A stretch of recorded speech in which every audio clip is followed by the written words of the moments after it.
हमारे सामने है हरिऔध की एक और खूबसूरत और बहुत ही महत्वपूर्ण कविता।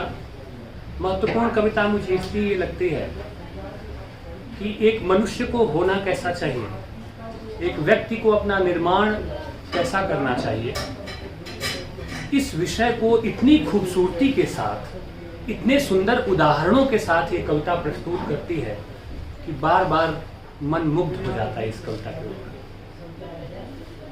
कविता ने मुख्यतः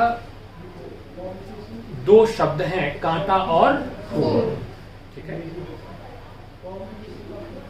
कांटा प्रतीक है दुख का, कांटा चुभता है तो दुख होता है ना आपको, बुराई का, और फूल प्रतीक है अच्छाई का, खूबसूरती का, सुख का।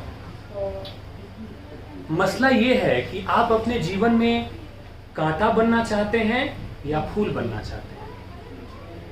आप अपना निर्माण उस कांटे की तरह करना चाहते हैं जो हमेशा दूसरों को दुखी देता है, जब जब चुभता है तो खून निकाल देता है, रक्त निकाल देता है, लोग पीड़ा से कराह उठते हैं। या आपको बनना है उस फूल की तरह जिसे दूर से ही लोग देख करके मुस्कुरा उठते हैं, जिसकी खुशबू से मन तरोताजा हो जाता है, जिसे देखते ही मन से वाह आह जैसे खूबसूरत शब्द निकलते हैं, वाह क्या सुंदर फूल खिला है। आई बात समझ में? तो कांटा बुराई का प्रतीक है और फूल अच्छाई का प्रतीक है। और इन्हीं दो प्रतीकों के माध्यम से कवि ने बहुत सरल और साधारण ढंग से ये कविता रची है। और अब हम इस कविता को गाएंगे, सस्वर पाठ करेंगे, ठीक है, और फिर इसकी हम व्याख्या भी करेंगे। ठीक है न कांटों सा उभरना काम का, क्या रहा जब दूसरों को दुख दिया, सीख ले वे क्यों न खिलना फूल सा, जब दिया तब और को पुलकित किया। कवि ने कहा है न कांटों सा उभरना काम का। कांटा बनकर यानी कि बुरा व्यक्ति बनकर जीवन जीना ये कोई काम नहीं है, ये कोई अच्छी बात नहीं है, और ना ही यह मनुष्य के जीवन का सही रास्ता है कि वह कांटे की तरह बुरा आदमी बने। जब बुरे आदमी बनोगे तो हमेशा उस कांटे की तरह दूसरों को दुख ही दोगे। और मनुष्य के जीवन का यह कोई उद्देश्य नहीं होना चाहिए कि वह बुरा आदमी बने, कांटा बनकर हमेशा दूसरों को दुख दे। उसके जीवन का उद्देश्य क्या होना चाहिए? सीख ले में क्यों न खिलना फूल सा, जब किया तब और को पुलकित किया। पुलकित मतलब खुशी देना, आनंद देना। तो अगर बनना ही है तो हम सीखें उस फूल की तरह खिल जाना, अपने व्यक्तित्व को उस फूल की तरह बनाना जो हमेशा दूसरों को क्या देता है? सुख देता है, खुशी देता है, पुलकित करता है, जिसे दूर से देखते ही लोग प्रसन्न हो जाते हैं। आपके समाज में भी ऐसे अच्छे लोग होंगे या आपके जीवन में भी ऐसे अच्छे लोग होंगे जिन्हें देखते ही लगता होगा कि वाह कितने अच्छे आदमी हैं, वाह क्या मनुष्य है। और ऐसे भी लोग होंगे जिन्हें देखते ही लगता होगा कि क्यों ही देख लिया इस आदमी को। आई बात समझ में? तो कांटा और फूल के प्रतीक के माध्यम से कवि अच्छे व्यक्ति और बुरे व्यक्तियों का फर्क बता रहा है कि अच्छा व्यक्ति हमेशा दूसरों का भला चाहेगा, हमेशा दूसरों को खुशी देगा। यद्यपि उसकी अपनी चुनौतियां हैं, यद्यपि उसकी अपनी कठिनाइयां हैं, वो हम आगे कविता में पढ़ेंगे, लेकिन तब भी वह यह कहता है कि लाख चुनौतियों के बाद, लाख समस्याओं के बाद भी बनना है तो उस फूल की तरह बनो जो खिलता है, और वह खिलकर अपनी खुशबू से, अपनी सुंदरता से सबको प्रसन्न कर देता है, सबके जीवन में खुशहाली भर देता है। स्पष्ट है? आगे बढ़े? चलिए गाइए। रंग जिन पर हो भलाई का चढ़ा, सब जगह उनकी छटा सब दिन रही, डालियों में है न कांटों की कमी, पर दिखाते फूल हैं दो चार ही। कहा रंग जिन पर हो भलाई का चढ़ा, वह व्यक्ति, वह मनुष्य जिसके ऊपर भलाई का रंग चढ़ा है, यानी कि जो हमेशा दूसरों का भला चाहता है, जो हमेशा दूसरों के कल्याण के लिए तत्पर रहता है, तैयार रहता है, प्रयत्न करता है, सब जगह उनकी छटा सब दिन रही। दुनिया के किसी भी कोने में जब जब ऐसे लोग होते हैं जो हमेशा दूसरों की भलाई के लिए तैयार रहते हैं, तो उनका ही गुणगान होता है, उनका ही रंग होता है, उनका ही नाम होता है। लोग उन्हें ही याद करते हैं, उन्हीं की छटा हमेशा विद्यमान रहती है। ठीक वैसे ही जैसे डालियों में है न कांटों की कमी। गुलाब के पौधे को देखिए, 2, 4, 10, 15 गुलाब होंगे, लेकिन कांटे कितने होंगे? असंख्य होंगे, सैकड़ों सैकड़ों कांटे होंगे, लेकिन दिखते कौन हैं? गुलाब के फूल ही दिखते हैं। वैसे ही दुनिया में बहुत बुरे लोग हैं, बुरे लोगों की कोई कमी नहीं है। जैसे गुलाब के फूल में कांटे बिखरे पड़े हैं, वैसे ही हमारे आसपास बुरे लोग भी बिखरे पड़े हैं, लेकिन याद किसे किया जाता है? अच्छे लोगों को। जैसे हमारा ध्यान कांटों पर न जाकर उन खिले हुए गुलाब के फूलों पे जाता है, वैसे ही हमेशा जब भी हम मनुष्यता के विषय में सोचते हैं, तो हमें हमेशा अच्छे लोग ही याद आते हैं। आई बात समझ में? स्पष्ट हो गया? चलिए आगे बढ़े, गाइए। जब उठी आंखें हमें कांटे मिले, नोक अपनी वैसे ही सीधी किए, पर नहीं जाना निराले फूल ये कब खिले और किस समय कुम्हला गए। है न कांटों सा उभरना काम का, क्या रहा जब दूसरों को दुख दिया। स्पष्ट है? कहता है जब उठी आंखें हमें कांटे मिले, नोक अपनी वैसे ही सीधी की। कवि ये बताना चाहता है कि दुनिया में बुरे लोगों की तादाद ज्यादा है, क्योंकि ज्यादातर लोग स्वार्थी हैं, ज्यादातर लोग अहंकारी हैं, ज्यादातर लोग सिर्फ अपने बारे में सोचते हैं, और अपने बारे में सोचने की इस प्रक्रिया में वो कई बार गलत रास्तों का भी इस्तेमाल करते हैं, गलत तौर तरीकों का भी इस्तेमाल करते हैं, जिससे मनुष्य जाति और मनुष्यता को हानि पहुंचती है। हत्या, लूटपाट, मारपीट, चोरी, भ्रष्टाचार, ये सब उसी के हिस्से हैं। तो जहां कहीं भी कवि कहता है कि जब उठी आंखें हमें कांटे मिले, जहां कहीं भी वो देखता है ज्यादातर बुरे लोग ही नजर आते हैं। नोक अपनी वैसे ही सीधी की, और जैसे कांटा अपना नोक हमेशा सीधा किया रहता है, वैसे ही ये बुरे लोगों का नोक क्या है? उनकी बुराई, उनका अहंकार, उनकी कमियां, और वही कमियां दूसरों को क्या करती हैं? पीड़ा देती हैं, चुभ जाती हैं। ठीक है? तो हमेशा वैसे लोग हर जगह दिखाई देते हैं, और ऐसे दिखाई देते हैं कि दूसरों का नुकसान पहुंचाने के लिए हमेशा तैयार रहते हैं, चुभने के लिए तैयार रहते हैं। इसलिए कवि आगे कहा, पर नहीं जाना निराले फूल ये कब खिले और किस समय कुम्हला गए। जो अच्छे लोग होते हैं वो फूलों की तरह होते हैं। फूलों की आयु भी कम होती है ना, वो कली से फूल बनते हैं, खिल जाते हैं पूरी तरह, फिर धीरे धीरे कुम्हला के खत्म हो जाते हैं। लेकिन कांटों की आयु क्या होती है? लंबी होती है। तो कहा जो अच्छे लोग होते हैं उनका जीवन भी फूलों की तरह छोटा होता है, लेकिन उस छोटे से जीवन में भी जैसे फूल चारों तरफ खुशियां बिखेर देता है, फूल अपने रंगों से सबके जीवन में रंग भर देता है, अपनी खुशबू से सबके मन में एक खुशबू भर देता है, ताजगी भर देता है, वैसे ही अच्छे लोग उन फूलों की तरह होते हैं जो छोटे से जीवन में भी हमेशा समाज और दूसरे लोगों के जीवन में सुख भरने का प्रयास करते रहते हैं। इसलिए वे हमेशा याद भी रहते हैं। आई बात समझ में?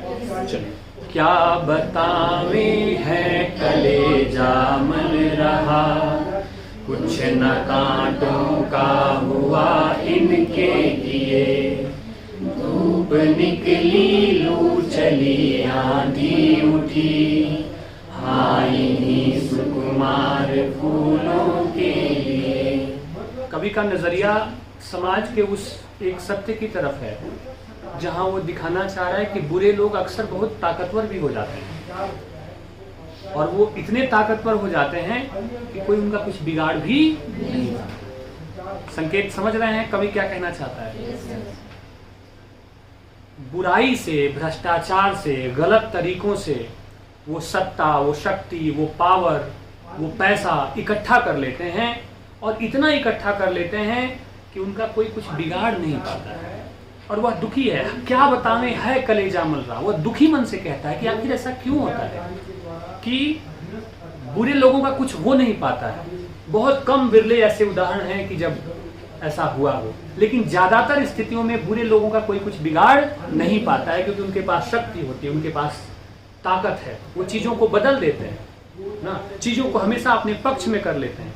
आपको प्रेमचंद की कहानी नमक का दरोगा उसकी याद आ रही होगी।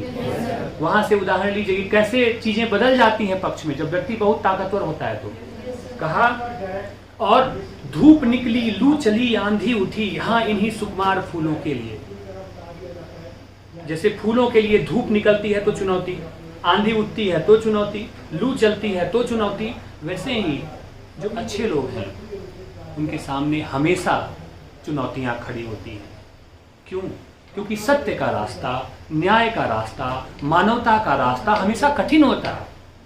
उस रास्ते पे चलना आसान होता नहीं है, इसलिए उस रास्ते पे चलने वाले हर एक व्यक्ति को समस्याओं का सामना करना पड़ता है। महात्मा गांधी की याद आ रही है आपको?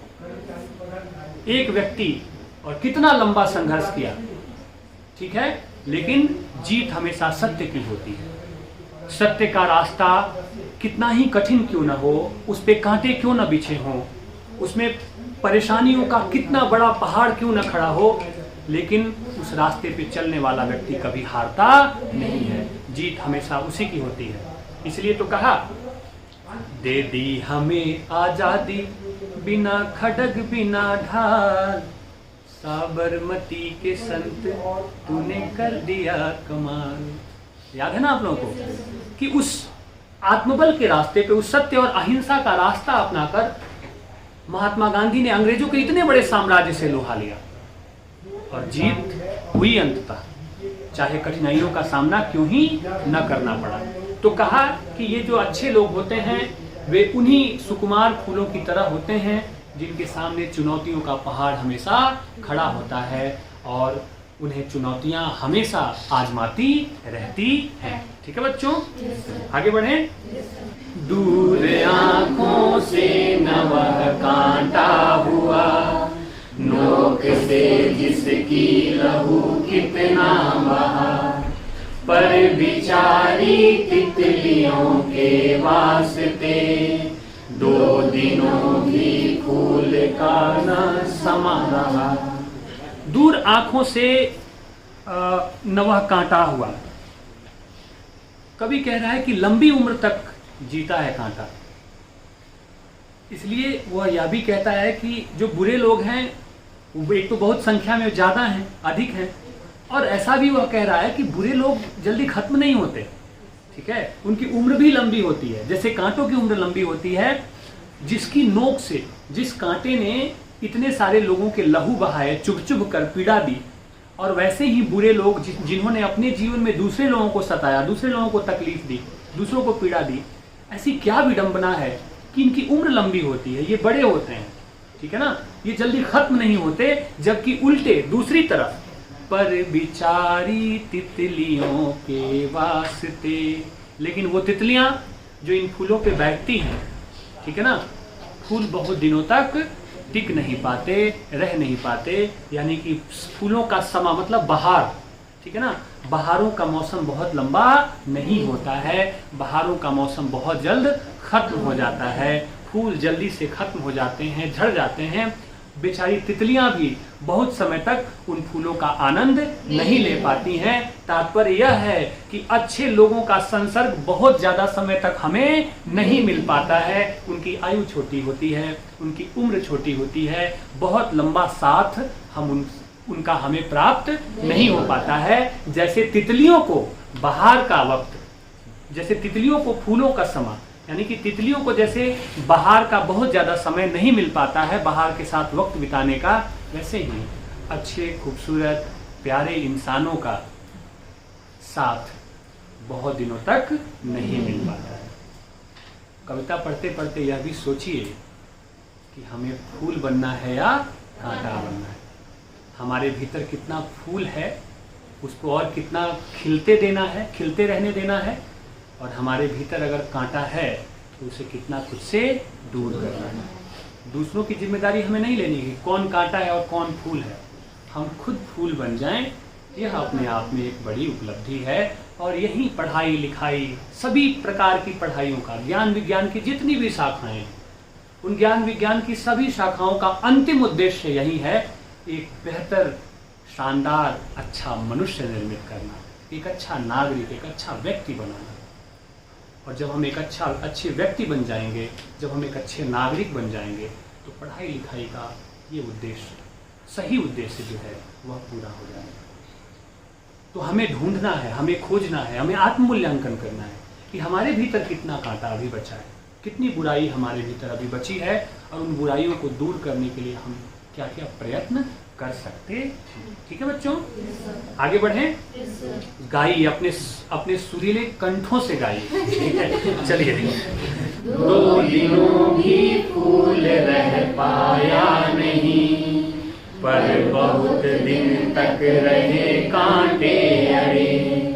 जो भले हैं सब उन्हें हैं चाहते, कब न जीने के उन्हें डाले पड़े। फूल 2 दिन भी रह नहीं पाया और कांटे बहुत दिनों तक फूल की डालियों में लगे। ठीक वैसे ही जो भले हैं, जो अच्छे हैं, सब उनको ही चाहते हैं, सब उनको ही प्यार करते हैं, इसलिए उनके लिए जीवन जीना बहुत कठिन हो जाता है। सब उनको ही बुलाते हैं, तो परमात्मा भी बुला लेते हैं, ईश्वर भी बुला लेते हैं, तो बहुत लंबी आयु उनकी हो नहीं पाती है, और हमेशा जीने के लिए उनके सामने कठिनाई खड़ी रहती है, कई तरह की कठिनाई। एक तो जो सत्य और न्याय का जो रास्ता है वह आसान नहीं होता है, और उस रास्ते पे, उस पथ पे चलते हुए तमाम तरह की चुनौतियां, तमाम तरह के झंझावातों को वो सहते सहते आगे बढ़ते रहते हैं। और विडंबना यह है कि न्याय और सत्य के रास्ते पे चलने वाला वह व्यक्ति जो फूलों की तरह है, उसका संग साथ बहुत दिनों तक इस समाज को मिल नहीं पाता है। फिर भी कवि इस पक्ष में खड़ा है कि कांटे बनकर, ठीक है, बुरा व्यक्ति बनकर दूसरों को दुख पहुंचाने से अच्छा है कि जीवन छोटा हो लेकिन शानदार हो, फूलों जैसा हो, महकता हुआ हो, खिलता हुआ हो, तरंगे मारता हुआ जीवन हो, वह जीवन धन्य है। संसार के रंगमंच पर हम सब अपनी अपनी भूमिका निभाने आए हैं। आनंद फिल्म देखी है आपने ना? ठीक है ना? उसमें कहता है ना कि जीवन क्या है, एक रंगमंच है ना, पर्दा गिरा है और अभिनय खत्म। तो हमारा अभिनय उस फूल की तरह होना चाहिए जिसमें सबके लिए प्यार हो, मानवता का संचरण हो हमारे जीवन में, और हम सिर्फ और सिर्फ इस बारे में निरंतर सोचते रहें कि हम अपने आप को कैसे बेहतर बना सकते हैं, हम अपने आप को फूल की तरह कैसे खिलने के लिए आगे प्रेरित कर सकते हैं और इस दिशा में कैसे बढ़ सकते हैं। यही इस कविता का ध्येय है और यही इस कविता का मूल उद्देश्य है। तो क्या बनना चाहते हैं आप लोग? फूल या कांटा? कोई ऐसा भी है जो कांटा बनना चाहता है? ठीक है, तो फूल बने, खिलते रहें, महकते रहें और हमेशा दूसरों को खुशी देते रहें। यही इस कविता का ध्येय है। जहाँ तक कविता की भाषा का प्रश्न है, तो कविता की भाषा बहुत सरल और प्रांजल है। ठीक है, और आप इसमें प्रसाद गुण है, क्योंकि प्रसाद गुण इसलिए कि कविता पढ़ते ही अर्थ आपके सामने खुल जाता है। ठीक है, माधुर्य भाव है और कविता यथा समय, ठीक है, तत्सम और तद्भव दोनों ही प्रकार के शब्दों का प्रयोग कवि ने इस कविता में किया है। ठीक है, और कुल मिलाकर कविता सहज, सरल और भावपूर्ण है। ठीक है, आई बात समझ में? ये कविता का शिल्प पक्ष हो गया। आपको कोई समस्या? मजा आया कविता पढ़ने में? मैं चाहूंगा कि ये कविता आपकी जुबान पे होनी चाहिए, ये कविता याद करें आप। ठीक है ना, और रोज एक बार मन में सोचे कि हमें कांटा नहीं फूल बनना है, या फूल नहीं कांटा बनना है।